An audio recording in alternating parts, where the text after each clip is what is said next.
অঙ্গ ফেল হয়ে যাওয়া এটা হলো সবচেয়ে বড় রোগ। ফেল হয়ে যাওয়া বোঝেন তো, কোন অঙ্গ ফেল হয়ে গেল, যেমন আমরা কই না হার্ট স্ট্রোক, এটা মানে কি হার্ট ফেল, ঠিক না?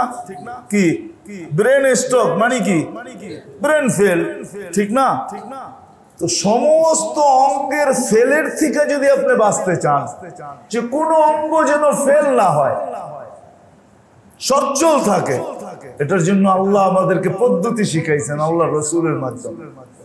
যে সকালবেলা উঠা তুমি সুবহানাল্লাহিল আযীম ওয়া বিহামদিহি ওয়ালা হাওলা ওয়ালা কুওয়াতা ইল্লা বিল্লাহ তিনবার পড়ো, তাইলে সন্ধ্যা পর্যন্ত তোমার কোনো অঙ্গ ফেল হবে না। কি হবে না? কি প্যারালাইসিস তো ফেল হয়ে যায়, ঠিক না?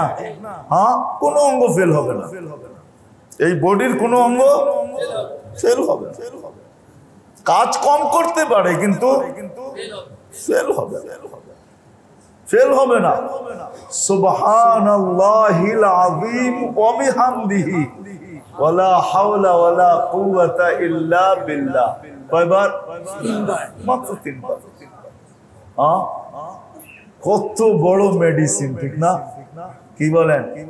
হ্যাঁ, চোখ ফেল হবে না, কান ফেল হবে না, ব্রেন ফেল হবে না, হার্ট ফেল হবে না, হাত ফেল হবে না, পায়ের ফেল হবে না, কিডনি ফেল হবে না, লিভার ফেল হবে না, কোনো অঙ্গ ফেল হবে না, কোনো অঙ্গ ফেল হবে না, সব সচ্ছল থাকবে। যদি ফজরের পরে তিনবার, মাগরিবের পরে তিনবার, মাগরিব পড়লো তো ফজর পর্যন্ত, ফজরে পড়লো তো মাগরিব পর্যন্ত, এর চেয়ে বড় মেডিসিন কি চান?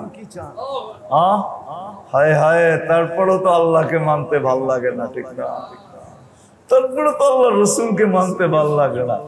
এত বড় মেডিসিন দিল, দুনিয়াওয়ালারা যদি এরকম কিছু আবিষ্কার করে, হ্যাঁ আমার মনে হয় মানুষ এটাকে কেনার জন্য লাইন দিবে, আগের থেকে বুকিং দিবে, ঠিক না? কি দিবেন না? দিবেন না? যাদের অর্থ আছে তারা কি বলবে, আমাদেরকে আগে দাও, ঠিক না? আবার কেউ দেখা যাবে বেশি মাত্রায় কিনা রাখবে, যে পরে ব্যবসা করবো, আমাদের আগে দাও, যত পারো দাও, টাকা যত পারে নাও, ঠিক না? কিন্তু আল্লাহ রসুল বিনা পয়সায় দিছে, কোনো অঙ্গ ফেল হবে না। পড়বো তো? আল্লাহ আমাদেরকে আমল করার তৌফিক দান করে।